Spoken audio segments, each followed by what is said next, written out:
like we're talking about with Israel and Iran. This is, they have nuclear weapons. I ended that with a series of phone calls on trade. I said, look, if you're going to go fighting each other, it was getting very bad. You know how bad Iraq was. It was really bad.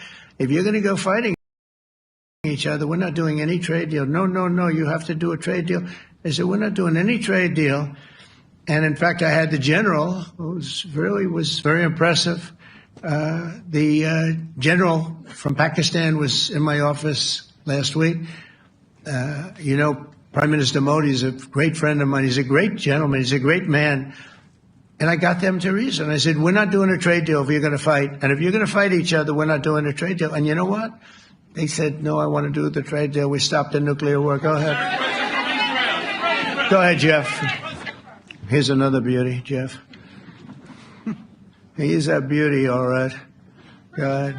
Mr. President, to follow up on Ukraine, will the United States contribute any more money to Ukraine's defense this year to the $5 billion that allies are giving? And one question, you had another meeting with the Dutch opposition leader, Mr. Wilders. Can you tell us about that meeting? And are you upset about his anti-Muslim stance? I'm not upset about it. It's just his view. He's unhappy with the way things are going in this country and various countries. He was an opposition leader. And I was asked to meet with the opposition leader by the people that are running. I think they have some deal where if you have a meeting, you're supposed to meet with an opposition leader. I said, that's strange. We don't do that. But I met with I didn't know him. He seemed like a very nice guy, but he's in opposition to the current people, and that was set up by the current people. So I assume when I met with the Prime Minister, you're supposed to meet with the opposition. We'll have to try that sometime in our country. Let's not do it. But I thought he was very good. As far as money going, we'll see what happens. There's a lot of spirit. Look, Vladimir Putin really has to end that war. People are dying at levels that people haven't seen before for a long time. Go ahead. Go ahead. White shirt. Oh, she's all excited. Okay. So, BBC News Ukrainian. Where are you from? I'm from Ukraine. Oh. So my question to you is whether or not the U.S. is ready to sell anti-air missile systems Patriot to Ukraine. We know that Russia has been pounding Ukraine really heavily right now. Are you living yourself now in Ukraine? My husband is there. Wow. And I can see you're it's amazing. And me with the kids, I'm in Warsaw actually, because he wanted me to be. Is your husband a soldier? No? He is. He's there now? Yeah. Wow. That's rough stuff, right? That's tough. And you're living here? In Warsaw. And you're a reporter?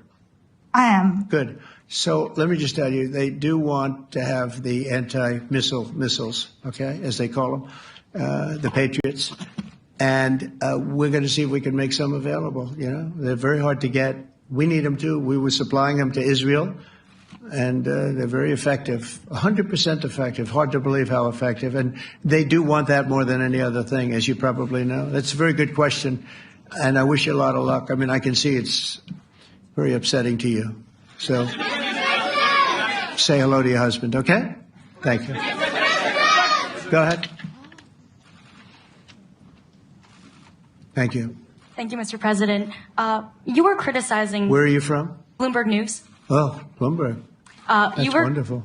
You were criticizing the Federal Reserve Chair before coming to this summit. Yeah, I think he's terrible. I was wondering if you've begun interviewing different candidates for the Fed pick. Yeah, I know within 3 or 4 people who are going to pick. I mean, he goes out pretty soon, fortunately, because I think he's terrible.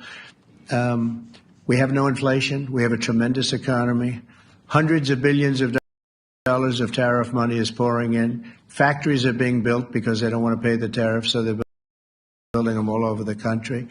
I think we're close to $15 trillion. I told you $5.1 trillion from the Middle East alone, but of investment money coming in. There's never been anything like that in the history of our country. But we have no inflation. And we have borrowing because Biden, stupidly, they did short-term debt. So we have borrowing coming up. And, we'll go 10 years, maybe longer, maybe shorter, but we'll go a long period of time when we do the debt. And because of him, because of this guy, we will have to pay for years. We'll be paying for him. And I said to him, listen, there's no inflation. He says, but maybe there'll be some. That's true. I said, if there is some, what you do is